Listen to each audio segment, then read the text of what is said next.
guys, so today's 7 on Sunday.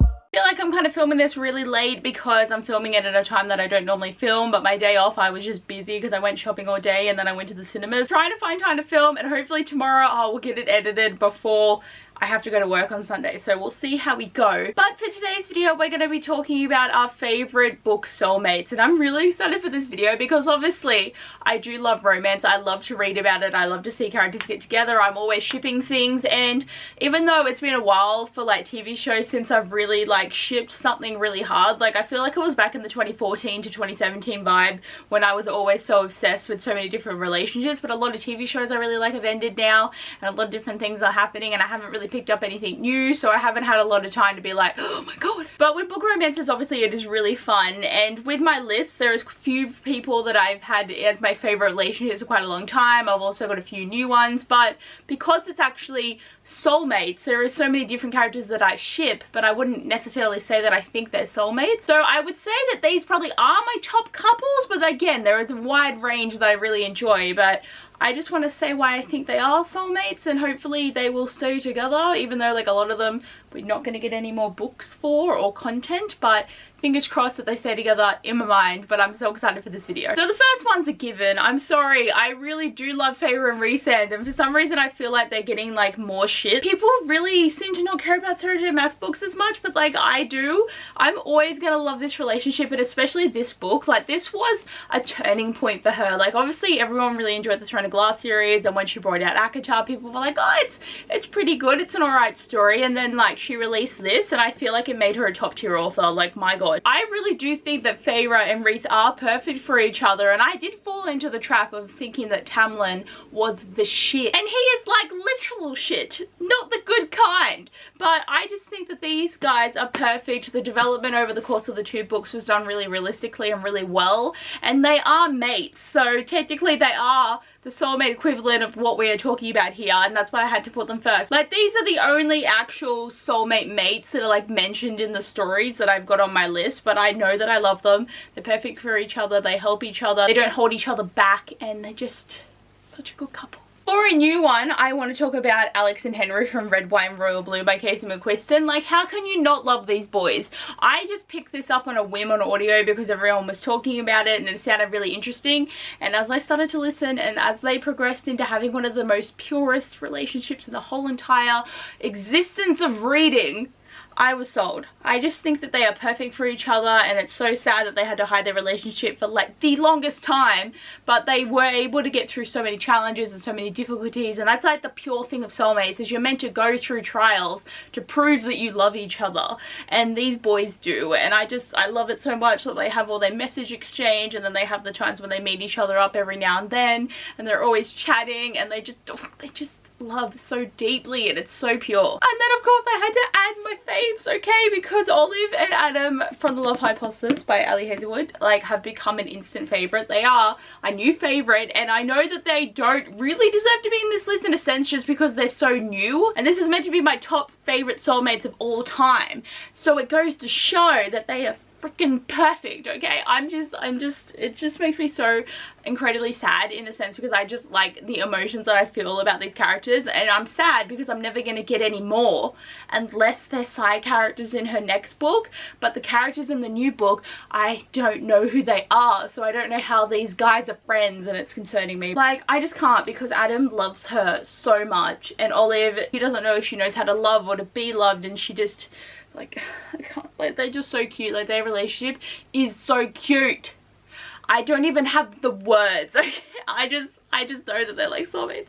They care for each other, and it's just so cute. Okay, now for one of my old schools. I'm never gonna stop mentioning Adrian and Sydney from the Bloodlines series by Rochelle Mead. And like, I know that a lot of people love Rose and Dimitri, and I did like them, but honestly part of me thinks they're kind of overrated, and like I love them, but like this is the relationship that I really liked, because obviously Rose and Dimitri had the whole forbidden thing because they were like, oh, if we're going to protect the princess, we can't love each other, or we'll protect each other, and blah blah blah. Like that was a moment, okay, it was really hard to deal with this, but Adrian is a vampire and she is an alchemist, and they're meant to hate each other. Like, this is full on, like, you know, we're meant to hate each other but then we fall in love like Romeo and Juliet style. I love it, okay? And like, I just think that Sydney's progression from not liking them to realizing that they are actually human beings basically, and that she is in a society of evil bitches, is just, it was done well. And I really enjoyed it.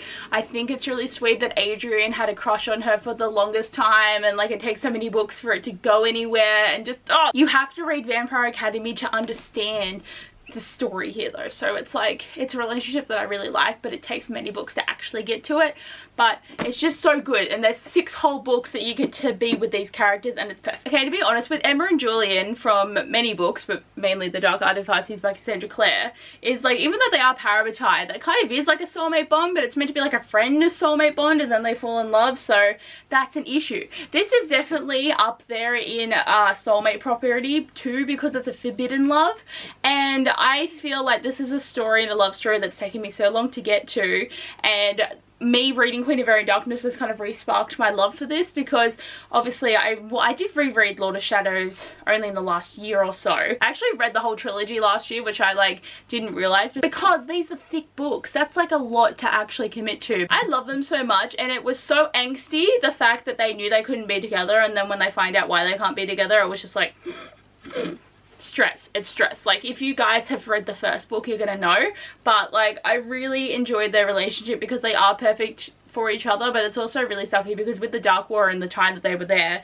they've lost so many people and they've had to become adults at such a young age, so I feel like even that adds a different level to the relationship. Julian is such an adult and he has to care for all these kids, and he's a father and he never has time to be happy, but then Emma makes him happy, and that's just like the purest thing about their relationship, is he's able to almost be a child again just because he has love for her. And I just like, I don't really know if I can really talk about this relationship, because you obviously have to read like 48 books to get to this book to understand. And even in City of Heavenly Fire, you get to see like a little bit of stuff, and then you also see a little bit of stuff in Tales of the Shadowhunter Academy. Like, there's so much build up for this relationship. Like, it's just, it's so good. I've always really loved them, and even though there is many Cassandra Clare ships that are good, I feel like Emma and Julian feel the most soulmatey out of all of them. And of course, I have to talk about Charlie and Nick from the Hearthstone Comics by Alice Oseman, because these boys are just so pure and soft.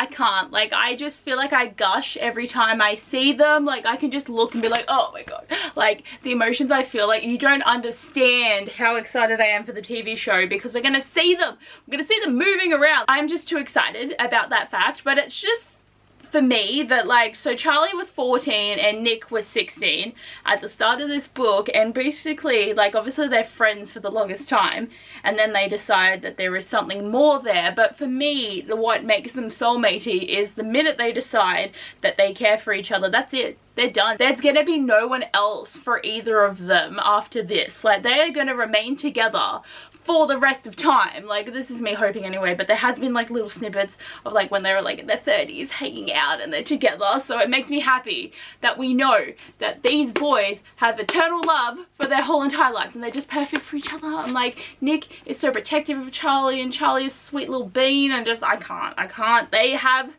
such a cute relationship, and this is a story that doesn't have like action and vibes going on. It doesn't have to be crazy amount of, like, you know how sometimes contemporary books try to add so much drama. There isn't that much drama. It's just sweet and beautiful, and these boys just love each other, and that's all it comes down to, is they love each other. Really am sad too that we're not going to get the 5th volume this year, because she is still writing it, which is understandable because she took a break and there's also a lot of other things happening.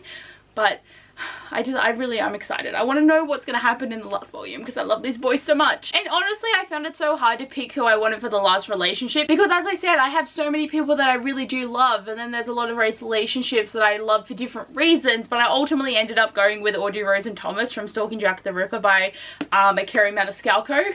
Got a name for a second, even though she has a very unique name. My main reason for this is Thomas loved her from the second he met her, which is really sweet, but it took Audrey Rose a bit of time to catch up with this revelation. They have gone through so much trial and error, because obviously this book is based around murders that are very famous, like Stalking Jack the Ripper, a Houdini murder, there is a Dracula one, and then there is a what's the devil one? I don't know. They're all based off real people who have killed people, and there is so much trial and error there where there's situations where they can and have gotten hurt, but then they still have this really sweet bond between them, even though there's a lot of banter and hatefulness and a little bit of snarkiness going on there. But I just think that Audrey Rose knows that Thomas is her person and he's always going to be there for her, and I think that is the purest part of the story. And no matter what hurdles they have to jump, they do it together, and that is what is like key for soulmates, is you are always going to be there for each other, you're always going to care. And I just think that they're very sweet, and it's been like a while since I finished this series, but I always look back on it with fond memories.